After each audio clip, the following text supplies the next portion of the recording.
नमस्कार। माली समाचार हिंदी में आपका स्वागत है। मैं दिनेश माली। दुनिया को 700 साल तक ज्ञान देता रहा नालंदा विश्वविद्यालय। जानिए खिलजी ने क्यों जलाया। दुनिया के पहले आवासीय नालंदा विश्वविद्यालय का प्राचीन इतिहास है, जिसका जिक्र कई किताबों में किया गया है। इस विश्वविद्यालय में कई महान लोगों ने पढ़ाई की थी। ऑक्सफोर्ड, कैम्ब्रिज से भी 600 साल पहले नालंदा विश्वविद्यालय बना था। गुप्त काल के दौरान 5वीं सदी में इसका निर्माण किया गया था। इसका इतिहास शिक्षा के प्रति भारतीय दृष्टिकोण और इसकी समृद्धि को दिखाता है। विश्वविद्यालय का महत्व भारत समेत पूरी दुनिया के लिए अनमोल धरोहर है। आइए जानते हैं नालंदा विश्वविद्यालय के इतिहास के बारे में।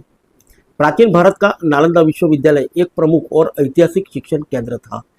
यह दुनिया का पहला आवासीय विश्वविद्यालय है, जहां पर एक ही परिसर में शिक्षक और छात्र रहते थे। गुप्त सम्राट कुमार गुप्त प्रथम ने नालंदा विश्वविद्यालय की 450 ईस्वी सन में स्थापना की थी।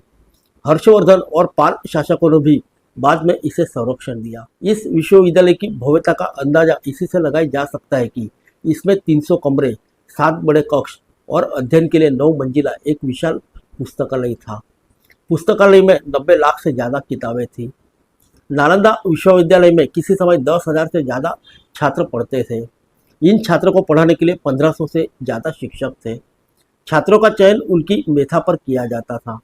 सबसे खास बात यह है कि यहाँ पर शिक्षा, रहना और खाना सभी निःशुल्क था। इसमें भारत ही नहीं बल्कि कोरिया, जापान, चीन, Tibet, Indonesia, Iran, Greece, Mongolia जैसे देश के भी छात्र पढ़ने के लिए आते थे। विश्वविद्यालय में पढ़ने के लिए ज़्यादातर एशियाई देशों, चीन, कोरिया और जापान से आने वाले बौद्ध भिक्षु होते थे। इतिहासकारों के मुताबिक 7वीं सदी में चीनी भिक्षु हैंसांग ने भी यहाँ से शिक्षा ग्रहण की थी। हैंसांग अपनी किताबों में नालंदा विश्वविद्यालय की भव्यता के बारे में लिखा है। बौद्ध के 2 सबसे अहम केंद्रों में से यह एक था। यह प्राचीन भारत के ज्ञान और बुद्धिमत्ता का प्रसार का योगदान दर्शाता है। दुनिया में नालंदा विश्वविद्यालय को ज्ञान का भंडार कहा जाता है। इस विश्वविद्यालय में धार्मिक ग्रंथ, literature, theology, logic, medicine, philosophy, astronomy जैसे कई विषयों की पढ़ाई होती थी। उस समय जिन विषयों की पढ़ाई यहाँ पर होती थी वे कहीं पर भी नहीं पढ़ाए जाते थे।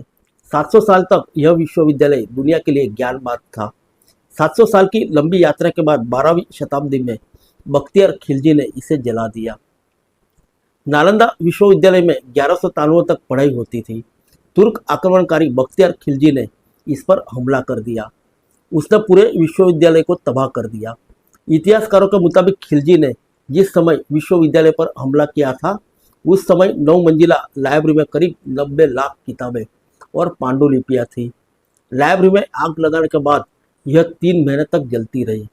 कुछ इतिहासकार बताते हैं कि खिलजी और उनके सैनिकों को लगता था कि इनकी शिक्षाएं इस्लाम के लिए चुनौती है।